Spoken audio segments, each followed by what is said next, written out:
Mon grand-père est malheureusement en fin de vie, atteint de démence et victime d'attaques cérébrales hebdomadaires.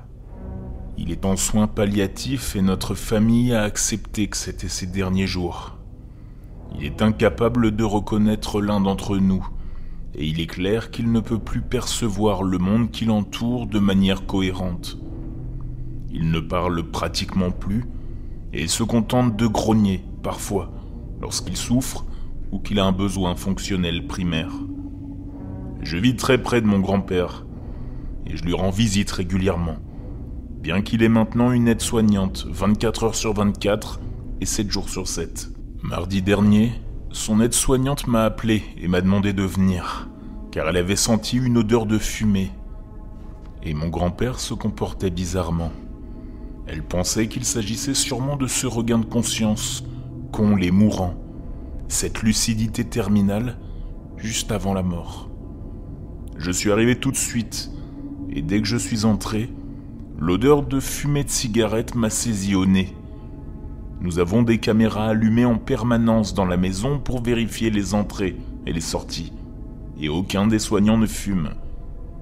Cela sentait comme une vieille salle de billard. En arrivant dans sa chambre, mon grand-père prononçait des phrases complètes et cohérentes. Mais il ne nous parlait pas à nous. Il parlait à Jack. Il s'adressait directement au coin de la pièce, donnant tous les détails de ses projets pour le week-end. La tondeuse à gazon sur laquelle il travaillait, le plan de la nouvelle piscine qu'ils allaient installer, les problèmes qu'il a eus avec ma grand-mère. Cette scène a duré 20 minutes. Avec l'infirmière, nous essayions de parler à mon grand-père, mais c'était comme si nous n'existions pas. Il ne pouvait détacher son regard du coin de la pièce. Ce qui me fait peur, c'est que Jack était une personne bien réelle, décédée il y a une quinzaine d'années. C'était le beau-frère de mon grand-père, et ils étaient les meilleurs amis du monde. En soi, cela n'aurait pas été si effrayant. Mais l'odeur... Aucun de mes grands-parents n'a jamais fumé, mais Jack, lui, c'était un fumeur invétéré. On ne le surprenait jamais sans une clope à la bouche, et il n'est même pas mort d'un cancer du poumon. Nous avons vérifié tous les éléments de la maison susceptibles d'être à l'origine de l'odeur de fumée, mais en vain.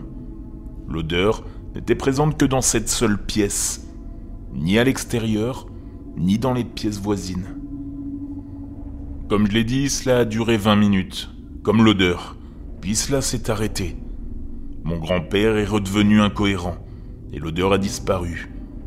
Ce n'était pas dû à une poussée de conscience juste avant la mort, car presque une semaine plus tard, il est toujours avec nous, et cela ne s'est pas reproduit. Je ne crois pas au paranormal. J'aime les histoires, mais je n'ai jamais eu d'expérience qui m'a fait croire au paranormal.